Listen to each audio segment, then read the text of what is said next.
Good morning সকলোকে। এয়া ৰাতিপুৱাই লাগি গ'লোঁ। ৰাতিপুৱা হৈ থকা নাই বাৰু, 10টা বাজি গ'ল। এয়া লুচি ভাজি আছোঁ আৰু আনফালে আকৌ মই বনাইছোঁ এয়া বুটৰ দাইল। আজি লুচি আৰু বুটৰ দাইল খাম। কেৰাহীটো ইগনৰ কৰিব দেই, পুৰণা কেৰাহী হয়। পুৰণা বস্তুবোৰ ভাল লাগে ইউজ কৰিবলৈ। সকলোৱে চাগে চাহ খালেই এতিয়া। মই খালোঁ, ৰাতিপুৱা এবাৰ খালোঁ গা ধুই, আৰু এতিয়া আকৌ কিবাটো খাবই লাগিব হেভি বস্তু। তাকে ভাবিছোঁ লুচিকে বনাওঁ। ছোৱালী এতিয়া স্কুল নাই, ঘৰত আছে, কিবা ভালকৈ খাব বিচাৰে। স্কুল থাকিলেতো সদায় ভাত খোৱাই হয় ৰাতিপুৱা সময়খিনি। কালাৰটো ইমান ধুনীয়া হৈছে বুটৰ দাইলৰ। স্কুল যেতিয়াৰ পৰা শেষ হ'ল আৰু ময়ো এলেহি হৈ গ'লোঁ, দেৰিকৈ উঠোঁ। এতিয়া সোনকালে খাই লওঁ। আৰু বহুত দিন হ'ল চিলাইৰ কাম কৰা নাই।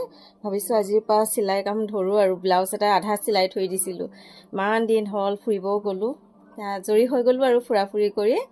তাৰপিছত আজিৰ পৰা মেচিনত বহিম, চিলাই কাম কৰিম। মানে ব্লাউজ এটা সম্পূৰ্ণ হোৱা নাই, আধা চিলাই থৈ দিছিলোঁ, তাকে আজি সম্পূৰ্ণ কৰি ল'ম।